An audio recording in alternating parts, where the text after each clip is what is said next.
नमस्कार साथियों, मैं ताड़ीबड़ा गांव से विनय कुमार भ्रष्टाचार मिटाओ सेना से हार्दिक स्वागत करता हूं। मैं अपने ताड़ीबड़ा गांव के स्कूल प्राइमरी स्कूल में आज आया हुआ हूं। इस स्कूल में हमने करीब 45 साल पहले शिक्षा ली थी और मैं चाहता हूं कि इस स्कूल के बारे में जो है हम अपने साथियों को बताएं। जब मैं 45 साल पहले पढ़ता था तो यहाँ पे ये जो सामने जो बना हुआ है ये एक ऑफिस है, कार्यालय है। इस कार्यालय के पास एक बरगद का पेड़ हुआ करता था। अब वो पेड़ नहीं है, उसके जगह पे एक कार्यालय बन गया है। उसके बाद ये बगल में जो है देखिए एक कमरा है जिसमें हम लोग बड़ी एक में पढ़ते थे इस कॉलेज में। इस कमरे में इस कमरे का हाल ये है कि इसमें कूड़ा करकट रखा जा रहा है, इतनी गंदगी है। इसमें जो है बच्चे किस तरीके से इस गंदगी में, इस गंदे धुआं के वजह से सांस लेने में कितना समस्या हो रहा होगा। इसके बाद जो है हम आते हैं तो ये क्लासरूम है। इस क्लासरूम में हम जो है कक्षा 1 की पढ़ाई पढ़ते थे, लेकिन मुझे पता चला है कि इसमें 1 और 2 क्लास चलता है इसी कक्षा में। इसको मैं आपको आगे से फिर बताता हूँ। तो ये देखिए इसमें 1 से 2 की पढ़ाई होती है। 1 से 2 की पढ़ाई होती है। जब मैं पढ़ता था तो यहाँ पे कम से कम 8 कमरे हुआ करते थे, लेकिन अब जो है 3 बड़े बड़े कमरे बने हैं। तो इसमें 1 और 2 की पढ़ाई होती है।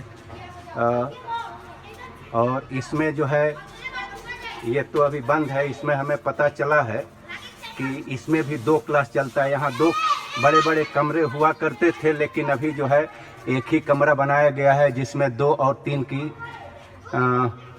इस कक्षाएं चलती हैं। इसके बाद ये थोड़ा सा खेलने के लिए बच्चों को बनाया हुआ है। और आप आगे आइए, एक और ये कमरा है। तो इस कमरे में जो है कुछ नहीं होता है, ये कमरा खाली है। लेकिन इसके बाद एक और कमरा बना है जो अच्छा बना हुआ है। इसमें भी 2 क्लास 4 और 5 एक ही कमरे में चलाया जाता है। तो कुल मिला के 3 कमरों में स्कूल चलता है। जबकि मैं अपने समय में बताऊं तो करीब 6 कमरे हुआ करते थे, लेकिन अब 3 कमरे में क्लास चलता है और एक कमरे में 2 क्लास के बच्चे बैठते हैं। तो ये यहाँ का विकास हुआ है। ये 45 साल में यहाँ का विकास है। यही स्कूल की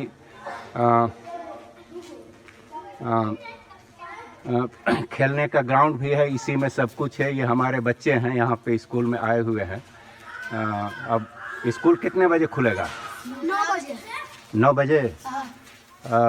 पढ़ाई कैसी होती है? अच्छी होती है। अच्छी होती है। कितने टीचर हैं स्कूल में? पढ़ाने वाले कुल कितने लोग हैं? 6। नाम बताइए। संजय मास्टर साहब। हाँ। एक नाम लिखा है चंद्र नहीं सर, वहाँ पे लिखा है। तो ये टीचर लोगों का लिस्ट है, जहाँ पे आप देखिए कौन कौन लोग पढ़ाते हैं। इसमें से अंजू देवी पढ़ाती हैं, सुधा देवी, चंद्रकला देवी, रविंद्रनाथ, घूरानाथ। तो ये तो 15 लोग हैं। कितने टीचर हैं यहाँ पे पढ़ाने वाले लोग? तो यहाँ लिस्ट तो 15 का है, लेकिन कितने लोग पढ़ाते हैं आप लोग नहीं बताएंगे। ये लोग 3 लोग पढ़ाते हैं, संजय कुमार सिंह, हरिप्रसाद सिंह, निर्मला देवी, रीता देवी। तो साथियों, मैं जब 45 साल पहले पढ़ता था तो यहाँ पे 8 शिक्षक हुआ करते थे और करीब 6 कमरे हुआ करते थे और हर कमरे में 1 क्लास चलता था। लेकिन यहाँ पे एक कमरे में 2 क्लास चल रहा है। और मोस्टली इसमें पढ़ाने वाले अभिभावक जो हैं मज़दूर गरीब हैं, क्योंकि बड़े बड़े घरों के बच्चे जो हैं वो अब अच्छी शिक्षा लेने के लिए आसपास के अंग्रेजी विद्यालयों में अपने बच्चों को भेजते हैं। तो मैं यहाँ पे ये बताना चाहता हूँ कि भ्रष्टाचार के वजह से जो है आज हमारा ये स्कूल इस हालत में है जो 70 सालों में कह सकते हैं कि इसी प्रकार से रहा होगा। जो 45 साल पहले था उससे कुछ भी इसमें विकास नहीं हुआ है, और हमें लगता है कि इस विकास के लिए करोड़ों रुपया आया होगा और उसमें से 8-10 लाख ही रुपया ज़मीन पे लगा होगा। बाकी जो है रुपये को लूट लाट करके जो हमारे नेता अधिकारी सब खा चुके होंगे।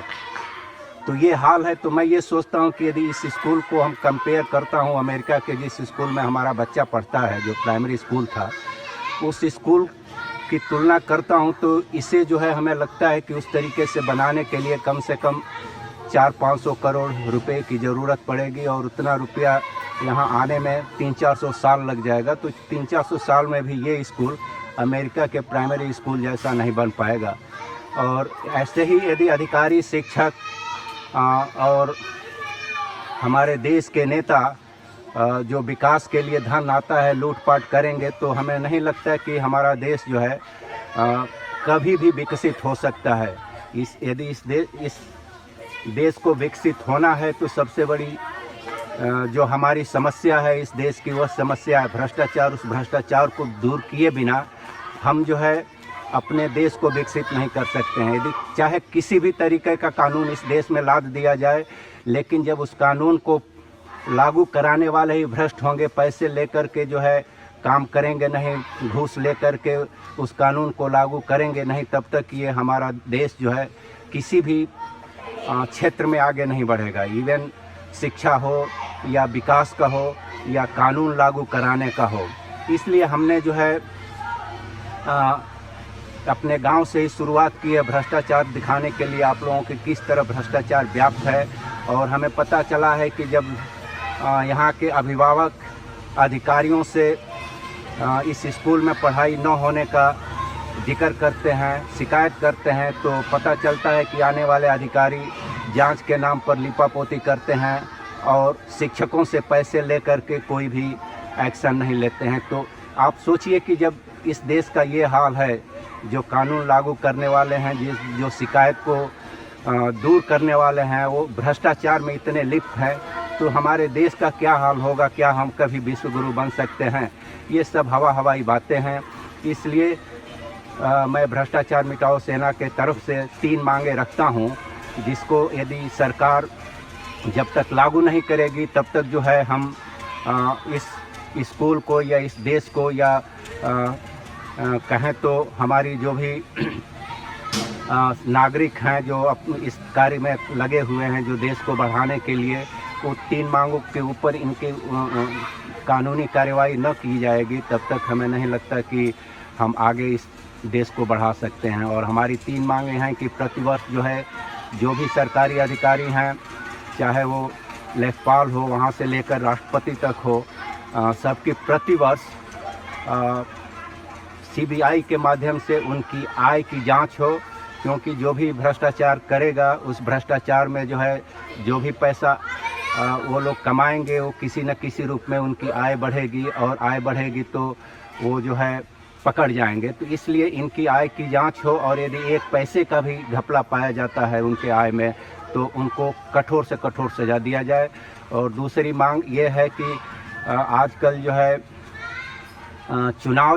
चुनाव बहुत महंगा हो गया है, और हमारे जो संविधान के निर्माता हैं डॉक्टर अंबेडकर राव, उनकी जो इक्वालिटी, समानता की जो राइट है वो लागू नहीं हो रहा है, क्योंकि कोई तो इस इलेक्शन में करोड़ों खर्च करके बहुत लोगों तक पहुंच करके अपनी इफेक्टिव तरीके से प्रचार कर रहा है, और जो गरीब नेता हैं वो लोगों तक नहीं पहुंच पा रहे हैं, ज़्यादा लोगों तक तो वो जीत नहीं पा रहे हैं, और सिर्फ भ्रष्ट और पैसे वाले लोग ही जीत रहे हैं। इसलिए हमारी दूसरी मांग है कि यदि इस देश को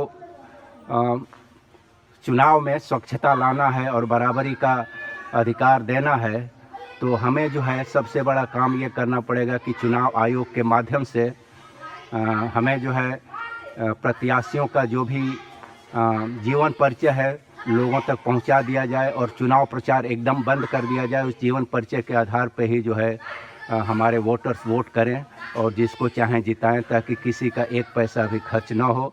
और तीसरी मांग ये है कि न्याय में देरी भी अन्याय है। मैं देख रहा हूँ कि न्यायालयों में 50-50 सालों से भी फाइल पड़ी हुई है और बहुत लोग मर भी चुके हैं, उन्हें अभी तक न्याय नहीं मिला।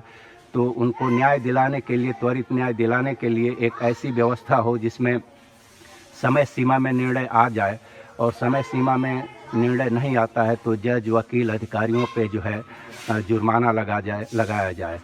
साथियों, इसके साथ मैं आज का वीडियो यहीं पे ख़त्म करता हूँ। यह वीडियो कैसा लगा आप इसको ज़रूर बताएं, और अंत में मैं यही चाहूँगा कि आप जो है इस वीडियो को ज़्यादा से ज़्यादा लाइक करें, ज़्यादा से ज़्यादा लोगों तक पहुँचाएं। और हम जो है इस देश को विश्व गुरु बनाने के लिए पूरी कोशिश कर रहे हैं। ऐसी वीडियो लाते रहेंगे, लेकिन इसमें आपकी सहायता की बहुत ज़रूरत है। आप जिस तरीके से भी मदद करेंगे उसके लिए हम आपका आभारी रहेंगे। थैंक यू, नमस्कार, टेक केयर।